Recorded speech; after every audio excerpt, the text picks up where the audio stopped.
кылган ишибиздин баардыгы, бар аракеттерим, мамлекетте ушул канча жылдан бери саясатта жүрөмбү, саясатта жүрбөймбү, кылган ишимдин баардыгы мамлекетимдин гана пайдасы үчүн болгон, мындан ары ушундай болот. Ошондуктан көптөгөн мен атыма критикалар айтылып атат, айтып атасыздар, деп атасыздар. Биз буну критика катары кабыл ала беребиз. Кабыл ала беребиз. Критиковать ете бериңиздер. Кээ бир жерде жаңылып да каласыңар. Биз ага деле мейли дейбиз. Кээ бир жерде туура эмес маалыматты айтып каласыңар. Биз ага деле мейли дейбиз. Бирок жала жаппаганга аракет кылыңыздар.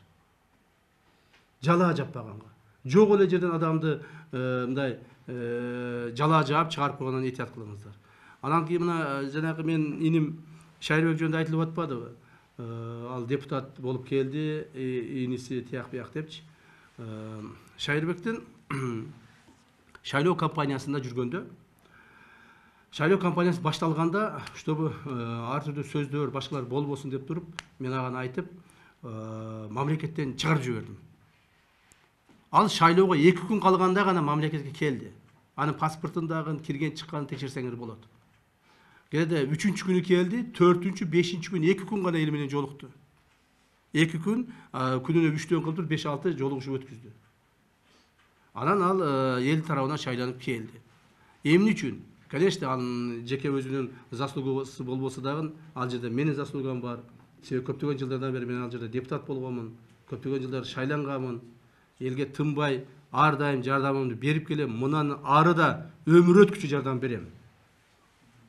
Анан мен кече шайырды чакырып айттым. Эми иним көптөгөн ушундай критикалар айтылып атат. Эми үйдө бир эле саясатчы болуш керек. Бир эле саясатчы болуш керек. Сен саясатчы болбой эле кой. Элге бере турган жардамыңды итагеле ошол жакта бере бер.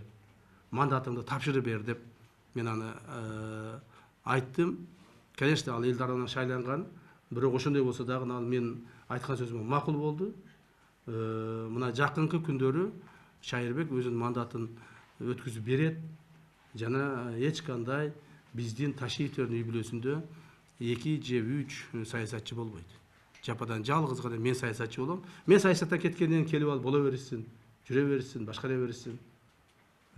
Себеби биз муну өзүбүздүн өткөн тарыхыбызда көрүшүбүз керек, өткөн президенттерибизде, өткөн башкачыларыбызда, ошолордун деле жакындары, ошолордун деле бир туугандары жана башкалар мен да кошо башкарышам, жанында жүрөм, колдоймун, жардам беремин деп жүрүшүп, мына кандай акыбалга келишти.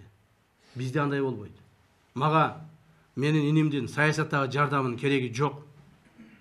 Анын саясатта туруп мени колдошунун кереги жок. Кудай кааласа мен өзүмө ишенем. Мени кудай кааласа эл колдоп турат. Кылган ишимдин баардыгы таптаза болгондуктан мен Шайырды айттым. Шайыр макул болду. Буюрса, ушул кийинки аптада мына келеткан 3-чү күнү заседание болобу? Ошо күнү тапшырып чыгып кетет. Мен ал жөнүндө отдельный маалымат беремин. Мына 1-2 күнүн ичинде маалымат беремин. Шайлоочулар менен азыр чечип атат. Шайлоочулуңуз менен кеңешип атасызбы? Кеңешип атабыз. Алга чейин фракцияга кайрылгансызбы? Фракцияга кайрылганмын. Фракцияга да кайрылганмын, шайлоочулардын өтүнүчү негизинде. Ошон үчүн азыр шайлоочулар менен кеңешип атабыз. Алсаң? Чечим кабыл алууда агаңыз канча шайлоочунун кеңешин ал адамдын сөзсүз эске алабыз. Эске алабыз. Ал адамдын тарбиясын алган мен, ал адамдын чечимин дагы бүт баардыгын эске алуу менен, шайлоочулардын дагы өтүнүчтөрүн эске алуу менен бир чечимге келебиз.